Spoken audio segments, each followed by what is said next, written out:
On s'est quitté, je partais à la mer, je partais me détendre de mon mois de mai qui avait été très très intense.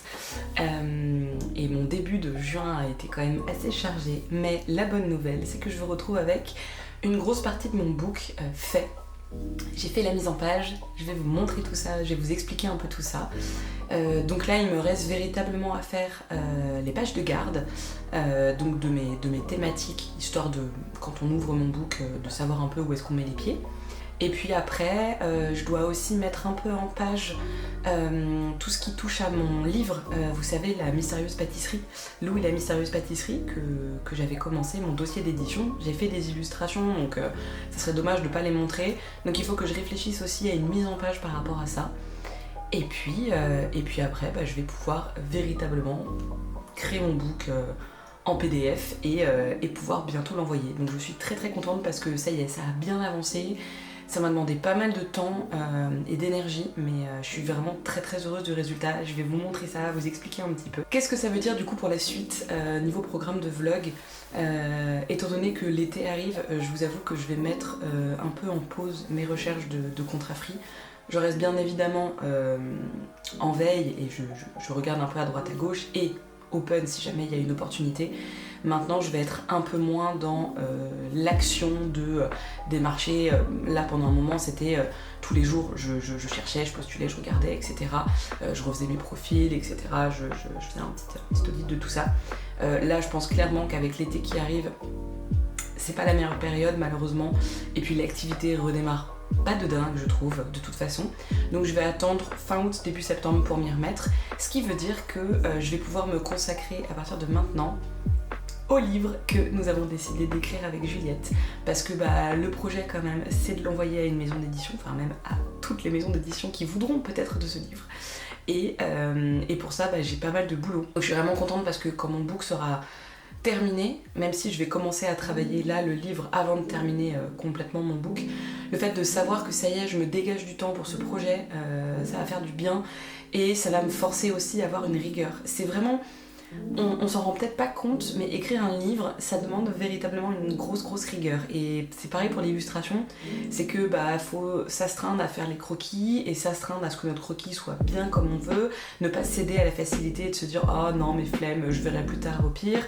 Mettre en colo, trouver la bonne colo qui va aller dans tout le livre, ça c'est le plus difficile. Heureusement c'est bon, j'ai déjà sélectionné ma palette. Et mine de rien, un livre entièrement illustré, il y a beaucoup de taf dessus. Alors maintenant, que les choses soient bien évidemment claires, on ne peut pas, je ne recommanderais pas plutôt l'édition et la création d'un livre illustré en 3 mois. C'est pas comme ça que ça se passe dans le milieu d'édition, je pense. Souvent, un livre peut mettre parfois une petite année, une demi-année ou une année à sortir. C'est pas pour rien. Nous, on part vraiment du principe qu'on va illustrer une maquette et qu'on va envoyer cette maquette. À mon avis et à ce que je pense, bien entendu, le livre ne sera pas éditable ainsi. Je pense qu'il y aura des retouches, des modifications à faire, etc. On laissera bien évidemment l'opportunité aux maisons d'édition de revenir dessus. Mais c'est comme quand vous envoyez un manuscrit à une maison d'édition. Si la maison d'édition accroche avec votre manuscrit, bien souvent, elle vous demandera de changer un peu l'histoire, d'ajuster certaines choses, de corriger certains trucs. Donc là, on part de ce principe-là. Donc c'est pour ça que je me permets de me dire, en 3 mois, je vais illustrer ce livre. J'ai pleinement conscience que c'est pas un travail qui se fait forcément en 3 mois. Tout ça pour vous dire que on va pouvoir faire enfin ça ensemble. Je suis hyper impatiente de vous montrer et que vous me suiviez là-dedans. Et puis moi j'ai hâte de concrétiser ce projet. Donc on commence ce vlog sur une très bonne note. Ok, alors vous avez déjà vu un peu ce que j'avais prévu de faire pour la partie des Spooky Pots, mais je vous remontre. Donc là j'ai fait la page de garde, avec un peu qui annonce en fait dans quel univers on va rentrer. J'ai fait quelque chose d'assez simple parce que le but n'était pas de prendre non plus des heures à faire une page de garde qui n'est pas spécialement hyper importante. Donc je vous avais déjà montré la présentation de mes personnages en mode Cara Design, un petit extrait du croquis et j'ai écrit en fait une petite description des personnages pour les présenter et j'avais envie de faire ça un peu sous le format un peu journal intime. Il y avait un côté assez chou, je trouvais je me suis pas mal inspirée de l'univers, vous savez, de Lou ce côté scrapbooking, c'est comme si on avait ouvert le carnet d'un des Spooky Pots. Dans l'idée d'ailleurs, ça pourrait même être un carnet qui tiendrait à plusieurs et qui s'échangerait au fil du temps. Et donc voilà, donc avec le petit photomaton et bien évidemment l'illustration double page que j'ai réalisée. Évidemment dans ce book, il va manquer en fait toute la partie texte explicatif que je vais rajouter, je pense plutôt sur les côtés ou à des endroits. La prio en fait pour moi c'était surtout de mettre en page et ensuite j'ajouterai des zones de texte, donc je verrai comment est-ce que je me débrouille pour ça. Donc ensuite on arrive dans la partie les enquêtes de Twinkles et Snuffle. Ce sont mes deux détectives privés. Et donc là j'avais vraiment envie de donner l'impression, vous savez, qu'on est en fait sur le bureau d'un enquêteur qui lui enquête sur ce duo de détectives privés. En fait c'est des détectives privés qui ont leur propre agence mais qui sont un petit peu intrusifs dans les affaires de la police et donc ils ont un peu la police au basque. Donc voilà, donc j'avais vraiment envie de tout de suite qu'on comprenne qu'on rentrait dans quelque chose d'enquête avec un petit peu un côté un peu ancien, un peu vintage. Donc du coup, là, la première chose, j'avais envie du coup de représenter un article de magazine qui parlerait justement de ce duo d'enquêteurs. Et si vous vous posez la question, oui, tout ça là, c'est moi qui ai écrit le texte. J'ai écrit exprès un texte pour que si jamais la personne qui regarde mon book est intéressée et curieuse, et ben elle a un texte qu'elle peut lire qui lui est adressé. Donc je me suis un peu amusée. J'avais envie que quand on ait mon book entre les mains, on s'ennuie pas non plus, tu vois. Et sur ce petit carnet, j'en ai profité pour présenter également mes personnages, mais d'un point de vue un peu différent. Plutôt que de juste noter que c'est une inspectrice ou un inspecteur qui est comme ci, comme ça, j'ai vraiment représenté des notes en fait qu'a pu prendre le détective qui... l'inspecteur qui réfléchit sur eux, qui enquête sur eux. Donc voilà, je me suis vraiment beaucoup amusée dans cette mise en page. Franchement, c'est une de mes préférées. Et enfin, pour rester dans le thème des enquêtes, j'ai représenté les deux illustrations que j'ai dessinées au cours de ces derniers vlogs et je les ai mis sur une sorte de tableau, vous savez, d'enquête où il y a des petites épingles, des fils pour croiser un peu les éléments. Et le but, c'était également d'ajouter encore un peu de détails, donc le fait qu'on avait retrouvé des poils de chat par exemple sur la scène, et c'est relié à Mimosa Snuffle, que les lunettes cassées, c'est relié à Henry Twinkles parce qu'il est maladroit. Voilà, c'était un peu pour renforcer un petit peu plus les détails sur ces personnages. Je suis pas non plus allée très loin dans les explications sur ces personnages là parce que encore une fois je pouvais pas me permettre de perdre trop de temps dans ce genre de détails et si un jour quelqu'un veut connaître plus de détails, et ben ils liront mes livres. Pour la partie tarot que j'ai commencé à illustrer, donc mes fameux textes illustrés, pour le coup j'ai pas du tout mis mes textes en avant parce que c'est pas la question, et donc j'ai fait une petite mise en page de toutes mes illus. Voilà, il y a une partie qui montre un peu à quoi ça peut ressembler sous le format de carte. Et si on descend, on aura les illustrations brutes que j'avais resizées notamment pour Instagram. Et voilà, le but c'est de montrer un peu en plus gros les illustrations pour que si les personnes ont envie de voir un peu mieux, voilà. Et enfin, il me reste à illustrer, donc là mon book aujourd'hui, j'ai tout ça. Et il y a toute cette partie-là que je dois terminer de mettre en page, et notamment tout le travail que j'avais fait sur Lou et la mystérieuse pâtisserie. Je vais en fait reprendre mon contenu de dossier d'édition. Et en fait je vais reprendre un peu ce que j'ai écrit, le remettre un tout petit peu en page, et voilà, comme ça je me dis j'ai au moins du contenu écrit et explicatif que je trouverais intéressant de continuer à montrer dans mon book, et en même temps ça fait une mise en page un peu raccord, même si ça sera beaucoup plus scolaire que la mise en page que j'ai mis en place là pour les Spooky Pots et les enquêtes de Twinkles et Snuffle. Donc voilà un peu, mais ça avance bien, regardez-moi ça, je pensais que j'avais un book court, mais en fait, va y avoir pas mal de pages. Ça fait plusieurs mois que je suis sur ce book, ça fait depuis le mois de février je crois au moins. Ces derniers temps, je veux dire que pendant tout le mois de avril-mai, j'avais l'impression en fait de stagner. Et là, le fait d'un coup avoir réussi à avoir tous mes éléments et mettre en page et voir enfin à quoi ça ressemble et à voir vraiment d'un point de vue purement concret mon book qui est en train de se faire et de se finir, c'est super satisfaisant. Je vous cache pas que ça fait beaucoup de bien au moral et surtout je me dis je vais enfin pouvoir bientôt l'envoyer, donc c'est trop bien. Donc voilà, aujourd'hui là je vais terminer de faire la mise en page de la catégorie Lou et la mystérieuse pâtisserie parce qu'il me reste pas non plus grand chose à mettre en page, donc c'est l'équivalent je pense que j'en ai pour à peu près une petite heure de travail. Et c'est pas mal et je pense que j'aurais bien avancé et il faudrait ensuite que je fasse un petit short pour faire la promotion de mon précédent vlog parce que du coup je l'avais publié dimanche mais j'étais pas là ce week-end donc j'ai pas du tout pu en faire la promo et j'ai un peu fait ça à l'arrache. Donc il faudrait que je fasse juste ce petit montage là et je pense que j'en aurai fini pour ma journée. Ça a été une journée bien assidue mais je suis vraiment très contente du rendu. C'est exactement ce que j'avais en tête. Donc après voilà, je sais que c'est un parti pris comme book, c'est un book qui va être très chargé avec des univers très définis. Maintenant je trouve qu'il y a une cohérence et en plus de ça c'est ce que je voulais faire. J'avais vraiment pas envie moi de partir sur un book scolaire où vraiment je présenterais juste sur une page blanche mes illus et mes personnages. Je ne dis pas que ce n'est pas une chose à faire, pas du tout, et je ne dis pas que ma façon de faire va plus fonctionner qu'une autre façon. De toute façon, je vais pas vous mentir, je pense que je préparerai plus tard une version de ce book hyper classique et avec justement juste mes personnages sur fond blanc, mes illus, etc. Mais en tout cas là c'est vraiment le book qui je trouve me ressemble le plus, qui montre le plus mon atmosphère et surtout mon envie de montrer que quand je crée des personnages, je crée un univers tout autour. Ça me fait un peu peur parce que ça veut dire que maintenant je vais devoir l'envoyer. Et écoutez, la mise en page de mon book est vraiment à ça d'être terminée. Je vous ai déjà montré un peu des exemples, il me manque en fait surtout toute la partie explicative en fait de ce que j'ai décidé de faire, de pourquoi, donc par exemple expliquer un peu le projet et tout, ce que je suis en train de montrer.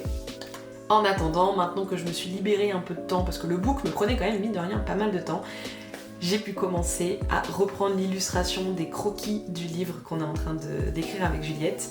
Ça fait trop du bien de se plonger dedans, c'est du taf, mais vraiment c'est hyper cool, donc je vais vous montrer ça.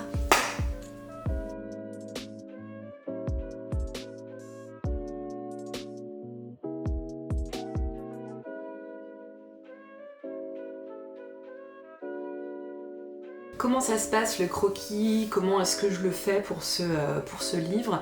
J'ai fait des croquis post-it de chez Post-it au tout début, lorsque j'ai réalisé le storyboard que j'ai envoyé à Juliette pour qu'elle me valide un peu la vibe et qu'elle puisse un peu aussi voir les idées que j'avais d'illustration et me faire des petits retours par rapport à ça. Ensuite, ce que je fais, vraiment, je le fais un peu au feeling, c'est-à-dire que ce livre, j'ai vraiment envie de lui donner une patte un peu crayonnée, un peu peinte, parce que c'est quand même de base mon style et je trouve que c'est un style très doux pour les enfants. Et il s'avère que notre personnage, comme vous avez pu le voir, est un petit hérisson. Autant vous dire que pour un croquis, je vais pas m'éclater à dessiner toutes les piques, puisque je sais que je vais coloriser par la suite. Donc ce que j'essaye de faire en fait pour ce croquis-là, c'est de définir un peu la silhouette du hérisson et donc notamment ses piques. Mais je pense quand même qu'à travers le dessin et la colorisation, lorsque je mettrai la texture du dessin, je vais définir les détails et notamment lui rajouter des pics par exemple. Pour qu'il y ait ce côté un peu touffu et qu'il fasse un peu moins Sonic, parce que là aujourd'hui il a un peu cet aspect Sonic très compact. J'ai aussi vu avec Jus que concrètement pour les planches que je lui montrerai, tout ce qui va être de la nature, je ne vais pas le dessiner. Parce que justement j'ai fait des tests et en fait encore une fois comme on part sur du dessin qui soit très effet main levée et très crayonné peinture, faire un croquis de fleurs ou de feuilles ou d'herbes, ça va rien rendre en fait en croquis. Le croquis il est vraiment là, moi, pour délimiter mes espaces et délimiter certaines choses importantes. Typiquement, le croquis où on voit Simon devant la glace, c'était important pour moi que je le définisse parce que ça me permet en fait de voir quelles sont les zones vides dans la pièce et quelles sont les zones au contraire chargées qu'est-ce que je vais avoir comme travail à faire, est-ce que je vais avoir de la place entre guillemets pour faire un travail de lumière intéressant, est-ce que ça vaut pas le coup parce que c'est trop chargé, et surtout la grande interrogation, où est-ce qu'on place le texte. Et ça c'est le truc qui est le plus compliqué je trouve quand on fait l'illustration d'un livre, c'est de bien répartir le texte sans que ça te rajoute des tonnes de pages, sachant que j'ai déjà dû diviser le texte à plusieurs endroits parce qu'il était trop long pour une seule double page, mais surtout, le texte impacte le dessin. Et donc, ça sert à rien de faire un dessin hyper compliqué si au final il va y avoir beaucoup de texte par-dessus, mais pour autant, il faut que ça soit cohérent, donc je suis un peu en train d'hésiter... forcément ça changera et ça va changer, mais il y a plein d'endroits où je me dis n'illustre pas trop parce que de toute façon tu vas avoir ton texte dessus, sauf que, parlons du texte, quelle police d'écriture? Comme on s'adresse à des enfants, j'avais envie quand même de faire une police d'écriture qui soit facile à lire, même si ça s'adresse autant aux enfants qui savent lire qu'aux enfants qui ont leurs parents qui leur lisent, mais après je trouve que la police d'écriture d'un livre, ça fait partie intégrante de sa personnalité et de son identité. Et donc du coup, je trouve que c'est super difficile de choisir, surtout que je vais pas vous mentir, je n'ai aucune idée de si une police d'écriture est peut-être, attribuée à une maison d'édition, donc ça va peut-être être amené à changer. Mais là, la police d'écriture que j'ai choisie pour...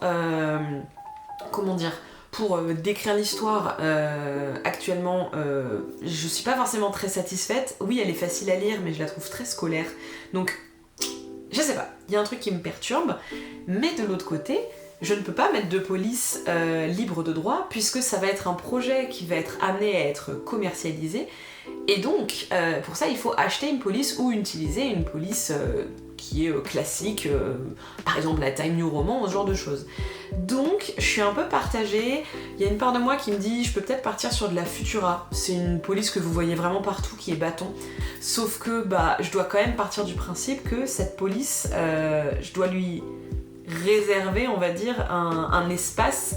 Et donc je peux pas me permettre de réserver un espace trop petit si jamais on a une police avec un empattement ou un espacement, donc une épaisseur de lettres, voire un espacement entre chaque lettre et chaque mot qui va être différent, forcément ça peut vous prendre plus ou moins de place. Donc j'ai un peu tout ça en tête en ce moment, mais voilà, donc je suis très contente, j'avance sur mes croquis. Évidemment je ne vous montrerai pas tous les croquis parce que il faut que ça vous fasse la surprise quand le livre sortira. Parce qu'on part du principe que ce livre va sortir. Voilà, je vous le dis, on manifeste très fort, ce livre sortira. Je pense que je vous montrerai certaines planches, vous me verrez forcément travailler un petit peu des planches, donc je vous ferai peut-être des close-up ou des choses comme ça. Mais c'est chouette de se mettre dessus. Et je suis en train de réfléchir aussi à mon processus pour travailler. Comme vous le savez et comme je vous le montre beaucoup, je travaille quasiment exclusivement sur Procreate. Mais pour ce livre-là, je rencontre quand même une petite difficulté. Je l'avais déjà évoqué via l'iPad que moi j'ai. Je pense que c'est une histoire de mémoire ou quoi. Bref, en fonction du format dont j'ai besoin pour le livre, et forcément j'illustre à ce format-là, je devrais même normalement illustrer en format plus grand, c'est pour vous dire. Mais il s'avère que je n'ai pas assez de calques. Je dois avoir à peu près une vingtaine de calques de dispo. Pour vous dire que ce n'est pas assez pour moi.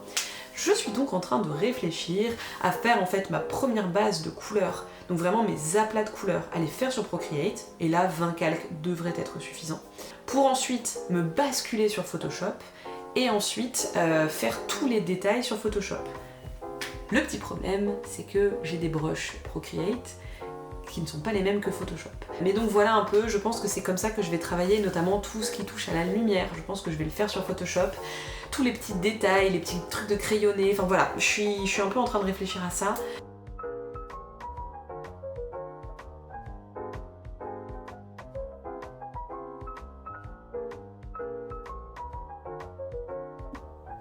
Là, je reprends du coup toutes les slides de storyboard, et vous savez, j'ai fonctionné par double page à chaque fois. Je sais pas si c'est comme ça qu'on fait, mais moi personnellement, ça me facilite c'est plus facile pour moi d'avoir une cohérence quand j'ai le livre en double page. Bref. Et en fait, toute l'histoire va se passer, une grosse partie de l'histoire va se passer dans une école, et donc il va falloir que je choisisse quel style d'école j'ai envie de donner, mais vous savez, l'architecture extérieure de l'école. Autant dessiner l'intérieur d'une classe, ça va.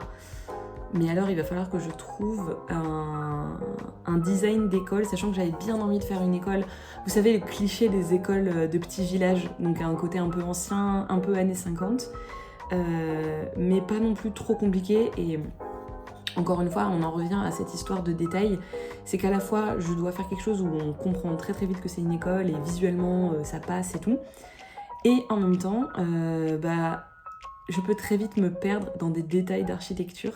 Et du coup, dans ces moments-là, je suis vraiment en hésitation entre est-ce que je fais le croquis de l'école ou est-ce que j'y vais à la one again. Mais en fait, si, t'es dit, tu vas faire le croquis de l'école parce que déjà, arrête d'être une feignasse. Et deuxièmement, en fait, ça va grave m'aider. Ça va me faire gagner du temps, en fait, de faire le croquis et ensuite de le reporter. Bon, vous excuserez mes cheveux qui frisent quand il fait très chaud et humide. Voilà. Donc comme je vous disais un peu plus tôt, je pense en fait que je vais faire un espèce de plan un peu 3D très succinct, mais où je vais notamment définir en fait les zones de ma grande salle. Est-ce que ma pièce est carrée? Où vont être les fenêtres? Où vont être les endroits lecture, les endroits coloriage, salle, etc. Comme ça, je m'assure, moi en fait, lorsque je dessine, d'avoir un peu comme une petite caméra que je vais déplacer dans la pièce. Et j'ai déjà une idée en fait de qu'est-ce que je vais devoir peut-être représenter en arrière-plan, qu'est-ce qui peut peut-être dépasser. Je suis en train de faire des recherches pour le style de l'école. Et autant je suis pas encore totalement sûre de ce que j'ai envie de faire pour l'extérieur de l'école, la devanture, autant pour l'intérieur, j'ai trouvé des inspirations super cool auxquelles j'avais pas pensé. Donc je vais vous montrer un peu ça. Et en gros, pour vous expliquer, donc je récupère toutes mes inspirations sur Pinterest. C'est vraiment l'endroit mine d'or pour moi parce qu'il y a énormément de variétés de contenu et tout. Ça arrive que vraiment dans des moments de désespoir je vais sur Google Images, mais vraiment clairement je trouve que Pinterest c'est beaucoup plus intéressant. Et ensuite, avec ce que j'ai récolté, je vais faire un petit mélange en fait de comment je visualise l'école, qu'est-ce qui me plaît, qu'est-ce qui me plaît pas. Des fois c'est aussi des références d'angle de vue de pièces parce que clairement la perspective et moi on n'est pas toujours très copains. Et donc parfois c'est super cool d'avoir des angles de vue différents. Donc je vais vous montrer ça. Regardez comme on dirait des petits aliens, genre on dirait une invasion de petits aliens. En fait tout ça c'est ce que j'appelle un peu des silhouettes types. En gros c'est une silhouette basique et uniforme de mes personnages. Et en fait c'est super pratique parce que là quand je dessine, je me focus sur la composition de mon illustration. Donc à savoir l'angle de vue, comment vont être positionnés mes personnages, où est-ce qu'ils vont regarder, etc. Et donc du coup, j'ai pas besoin de me casser la tête à designer mes personnages. J'ai surtout besoin en fait de savoir comment les placer. Et donc d'abord, je place mes petites silhouettes types comme ça. Et ensuite, au moment de l'illustration, ou peut-être du croquis si j'en ressens le besoin, alors j'y apposerai un design un peu spécial. Donc là, ça va être différents animaux. Ça va vraiment être une partie de plaisir, je vous le cache pas. Mais c'est super pratique, c'est ce que je peux vous conseiller comme technique si vous avez notamment des illustrations à faire avec pas mal de personnages. En fait, moi ce que j'ai fait, c'est qu'à travers des références, j'ai réussi à trouver en fait des proportions qui me plaisaient bien. Je les ai un peu retravaillées. Je trouvais ça en faisant des recherches sur Pinterest. Et ensuite, vous voyez, j'y ai apposé le design de mon petit personnage. Et encore, il n'est pas totalement figé, puisque vous voyez, là, j'ai fait un peu la silhouette de ses pics. Mais en fait, ces pics ne seront pas dessinés comme ça. Ce sera beaucoup plus texturé, normalement. Mais c'est surtout moi pour savoir un petit peu la place qu'occupe mon personnage dans un espace. Parce que je trouve que c'est assez intéressant de le faire. Et donc du coup donc à travers ces petites silhouettes types, ensuite je peux bouger les bras, les jambes, etc. Et ne pas trop m'embêter, comme ça le moment où je vais dessiner mon personnage, par exemple un lapin, je sais où placer les oreilles parce qu'il est positionné de telle façon. Et j'ai pas besoin de tout redessiner à chaque fois mon lapin. Il fait si chaud. En vrai je fais ma drama, mais les anciens proprios ont eu la merveilleuse idée et l'intelligence ultime de poser des ventilateurs dans pas mal des pièces, et notamment le bureau et la chambre. Donc oui, il fait très chaud, mais c'est comme une clim un peu naturelle. Alors déjà que je me débat avec ma frange quotidiennement quand mes cheveux sont lisses, autant vous dire que quand ils sont bouclés, ça ressemble à rien. Ça faisait hyper longtemps que j'avais pas fait ma routine cheveux bouclés ondulés, parce que j'ai les cheveux ondulés de nature, sauf quand ils sont très courts. Forcément quand ils sont courts ils sont raides. Et donc du coup quand je fais ma routine ils ont l'air un peu plus bouclés que ce qu'ils sont au naturel. Et du coup j'avais complètement oublié ce que ça faisait comme rendu. Donc, et surtout à quel point ma frange était galère à dompter dans ces moments-là. Ce week-end j'ai fait un truc trop cool avec une copine, on a été faire un atelier de tufting. Vous savez c'est cette espèce de machine à coudre si on veut, mais en forme de pistolet, et verticalement vous cousez de la laine et en fait avec un motif vous créez un tapis un peu fluffy. Et c'était super chouette, c'était une initiation au tufting, c'était vraiment cool, ça faisait très longtemps que j'avais envie d'en faire. Du coup j'ai fait un petit calcifère, alors c'était un petit tapis, il fait 40 cm par 40, mais je pense que je vais le mettre au niveau de mon bureau, genre soit pour que Copetta se pose dessus, soit moi pour je sais pas, poser mes pieds dessus, je sais pas encore. Mais en attendant je suis très contente du résultat et c'était super fun à faire. Bon bah sinon on avance bien sur le livre, j'ai réalisé pas mal de croquis. Alors bah forcément j'en avais déjà parlé mais je ne vais pas faire des croquis hyper détaillés vu que je veux garder le côté un peu spontané du geste dans mon dessin, donc j'ai pas envie que ce soit du coloriage, je veux que ce soit de la peinture avec un petit croquis par dessus. Et j'avance bien, j'en suis à la 16e page. Je n'ai pas fait la moitié, clairement. Mais je suis contente parce que c'est vraiment pratique et ça me permet de poser bien mes idées, donc je suis très contente. Et en fait, je me suis dit que j'allais vous parler un petit peu plus du projet, parce que en fin de compte, la dernière fois, je vous ai juste dit qu'on avait ce projet de livre avec Juliette, et du coup, j'avais envie de vous expliquer un peu plus quel était le projet, ce qu'on allait faire et tout et tout. Du coup, notre concept. En fait, on s'était dit qu'on avait envie de créer une saga de livres qui prendrait à chaque fois un personnage différent, qui serait un animal différent, et qu'on allait traiter en fait de petits sujets justement que l'on trouve approprié d'aborder assez tôt pour les enfants. Très clairement, c'est le même concept, je dirais, que vous savez les Max et Lily, si on veut, pas en aussi développé sur tous les thèmes, parce qu'ils sont très très bien pour ça, mais on avait envie en fait de remettre un peu une couche sur certains sujets à aborder et de les mettre sous une vibe un peu plus livre illustré et un peu moins petite BD, vous voyez. De plus, les Max et Lily, je me souviens plus à quel âge ils s'adressent, mais il me semble que moi quand j'étais plus jeune, j'ai dû avoir des Max et Lily vers 7 ans, je pense. Parce que je les lisais toute seule, donc je pense à 7 ans on est au CP, donc on doit à peu près commencer à lire tout seul je crois. Enfin on apprend à lire en tout cas. Et donc du coup c'était à peu près vers cet âge-là, et nous on aimerait que les livres en question puissent être lus par les parents aussi assez tôt, dès la maternelle. Donc vous voyez, on va dire qu'en tranche d'âge, on dirait du 4-5 ans, je dirais à peu près. Et ensuite, on voudrait quand même que le livre soit aussi un sujet qu'ils puissent lire, et donc que ça aille jusqu'à leur peu près, je dirais jusqu'à leurs 9 ans, 9-10 ans, parce qu'après ça devienne des jeunes ados, et les sujets seront peut-être un peu trop enfantins, mais on a déjà prévu ce qu'il faut pour. Donc on s'était dit que chaque livre et chaque héros aurait son propre thème, et en fait on parlerait d'une école, et donc de plusieurs classes, et dans chaque classe il y aurait un élève, et cet élève serait le héros de l'histoire. Et donc l'idée en fait c'est petit à petit découvrir tous les élèves. Le premier tome que je suis en train d'illustrer en ce moment est sur le thème du harcèlement scolaire.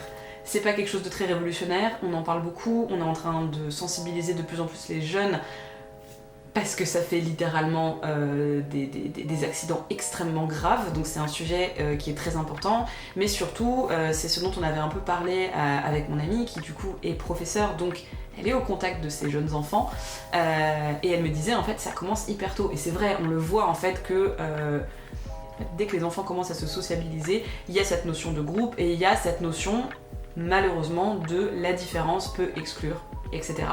Et l'exclusion mène au harcèlement, mais on n'avait pas du tout envie de traiter le harcèlement scolaire par le biais de la méchanceté. Vous savez pas du tout ce côté qui, moi je trouve, est beaucoup abordé actuellement, parce que c'est très important. Donc le harcèlement scolaire, plus des adolescents qui vont être un petit peu plus virulents dans leurs propos, il va y avoir du harcèlement même sur les réseaux, etc. Là on voulait vraiment parler du harcèlement un peu invisible, le côté, voilà, se faire rejeter parce qu'on est différent, mais sans pour autant qu'on se moque de nous, mais plus qu'on a peur de notre différence, donc on nous rejette. Et donc bah ça c'est un sujet qui peut arriver dès la maternelle. Et donc c'est pour ça que ça nous apportait beaucoup de faire un thème là-dessus et de s'adresser à des jeunes enfants pour qu'aussi ils en aient conscience, qu'ils sont peut-être victimes, mais aussi que les parents aient conscience de ça. Et bah voilà, voir les signaux, etc. Et bien évidemment, il y aura donc à chaque fois de nouveaux thèmes. Et donc le but, encore une fois, c'est plus de parler de l'enfant qui est victime de ça. Même si pour autant, on a déjà prévu notamment de faire un tome sur un enfant qui va par exemple se faire un peu engrainer aussi dans un groupe excluant. Et aussi montrer que, enfin, le but en fait n'est pas de blâmer aussi les jeunes enfants qui font ça, mais essayer de déceler est-ce qu'ils font ça, comprendre pourquoi ils font ça, et aussi apporter des pistes de réflexion à ces jeunes, à ces enfants, et un petit peu leur montrer que bah en fait on n'est pas obligé de toujours suivre le groupe, etc. Enfin bref. On a pas mal de sujets évidemment en tête, notamment la question du handicap, visible comme invisible, la question de la santé mentale. C'est des sujets qui sont difficiles à aborder, bien évidemment, mais pour autant, ce n'est pas parce que c'est difficile qu'il ne faut pas en parler. Et malheureusement, il peut y avoir des situations d'enfants qui ont une santé mentale qui vont être beaucoup plus fragiles que d'autres, et bah en fait, plutôt que de fermer les yeux et de se dire ça passera avec le temps, autant en parler dès maintenant et informer en fait. On a une liste, on a déjà commencé à lister quel animal serait sur quel thème, sachant qu'on n'a pas non plus envie de tomber dans le cliché. Je vous dis une bêtise, on n'a pas envie de faire un ours harceleur par exemple, parce que c'est trop facile. On va pas faire un mouton qui se fait influencer. C'est trop évident. Donc on est un peu en train de voir quel sujet on peut traiter, bref, il y en a vraiment beaucoup. Bien évidemment, vous vous doutez, c'est très très riche comme possibilité de thèmes à aborder.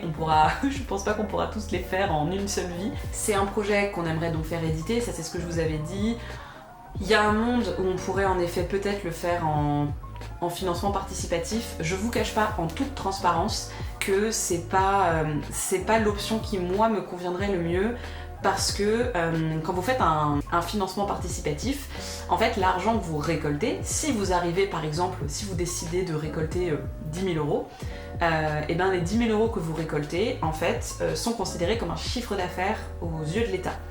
Ce qui veut donc dire que même si vous avez besoin de par exemple 15 000 euros pour faire publier votre livre, l'État considère que vous avez gagné 10 000 euros. Qu'importe, vous avez tout injecté, voire plus de votre poche dans votre projet, vous avez un chiffre d'affaires de 10 000 euros. Et donc vous devez payer, 10 000 euros c'est trop bas je crois pour payer des impôts, donc à la rigueur c'est un mais bref. Vous devez donc payer des impôts sur ces 10 000 euros. Et donc bah, vous comprenez bien que ça va être un petit peu chaud parce que bah, déjà il faut qu'on fasse tout un budget, voir si c'est faisable. Ça veut dire prévoir aussi le chiffre d'affaires qu'on va gagner pour nous permettre de gagner un peu d'argent par rapport à la vente de notre livre.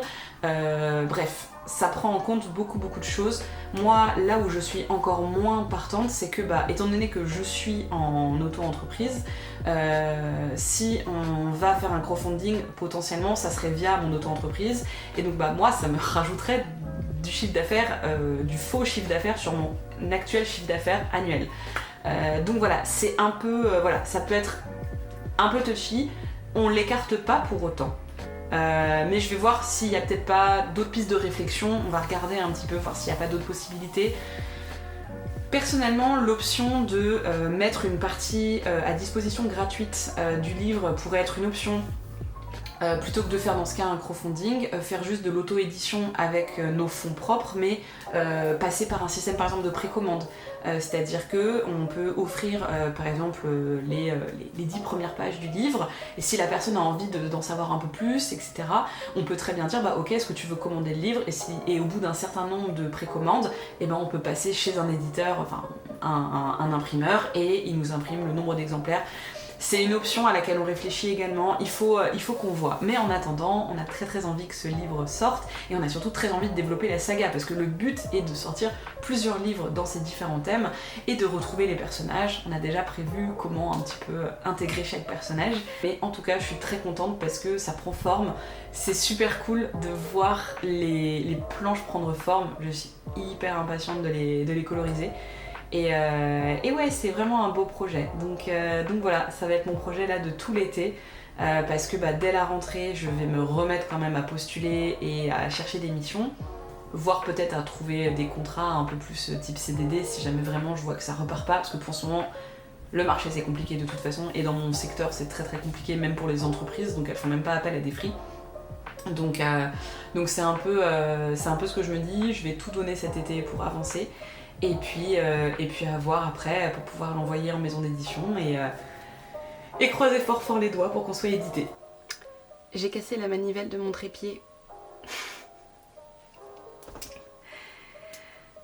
Qu'est-ce que je voulais que je vous dise ?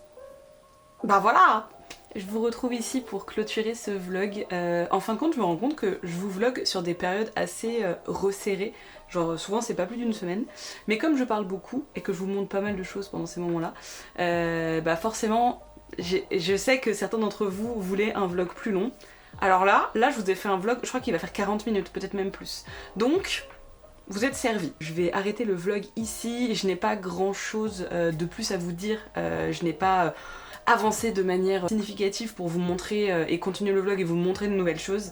Je continue mes petits croquis. Je vous cache pas que là je commence sérieusement à réfléchir à commencer un peu la colorisation pour un petit peu me changer les esprits et faire autre chose parce qu'à force je commence à un peu en avoir marre des croquis et je ne veux surtout pas bâcler mes croquis. Donc à mon avis dans le prochain vlog, sauf s'il y a un changement, je devrais vous montrer les premières étapes de coloration et je vous cache pas que j'appréhende un petit peu parce que encore une fois, c'est pas juste coloriser un personnage tout seul, c'est coloriser un décor, donc il faut aussi qu'il y ait une cohérence. J'ai déjà ma palette, mais voilà, je vous cache pas que je suis un peu à la fois très excitée à l'idée de commencer et à la fois un peu inquiète parce que ça va être un gros défi, donc bon voilà.